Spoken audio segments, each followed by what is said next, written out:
రష్మిక అనమంటారా, క్రష్మిక అనమంటారా, లేకపోతే విజయ్ దేవరకొండ మనసు దోచిన గీత అనమంటారా? ఏదైనా ఆ లవ్లీ పేరంటే అందరికీ ఇష్టమే. అసలు గీతా గోవిందం సినిమా చూస్తుంటే ఎంతసేపు అయినా సరే అలాగే చూస్తూనే ఉండాలి అనిపిస్తుంది కదా. ఇక ఏంటి ఏంటి ఏంటి కొత్త వరస, ఈ పాటలో రష్మిక విజయ్ని ఇమిటేట్ చేసే సీన్స్ ఉంటాయి. అబ్బా అబ్బా అబ్బబ్బా, చూస్తూనే ఉంటాం కదా. అలా మనం కూడా ఊహల్లోకి వెళ్ళిపోతూ ఉంటాం.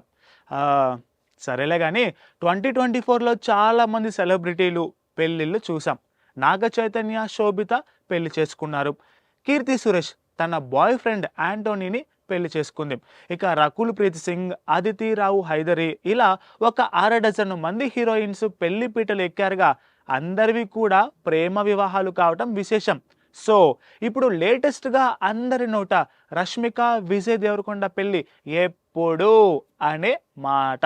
చాలా ఏళ్ల నుంచి వాళ్ళు ఇద్దరు డేటింగ్ చేస్తున్నారుగా. పైగా ఆ విషయం అఫీషియల్గా కన్ఫర్మ్ చేయకపోయినా ఇద్దరు చాలా ట్రిప్స్కి కలిసి వెళ్తున్నారు. అసలు ఎక్కడ దొరికిపోతారో తెలుసా?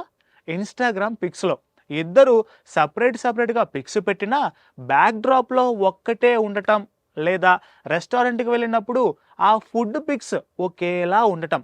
దొరికిపోతున్నారా, లేకపోతే వాళ్ళే అన్అఫీషియల్గా ఫ్యాన్స్కి హింట్ ఇస్తున్నారా అని అందరికీ డౌట్ వస్తుంది కదా. ఓకే, ఇక మొన్న ఈ మధ్య జరిగిన టాక్ షోలో రష్మిక విజయ్కి కాల్ చేసినప్పుడు వాట్సాప్ రే అనటం చాలా క్యూట్గా అనిపించింది.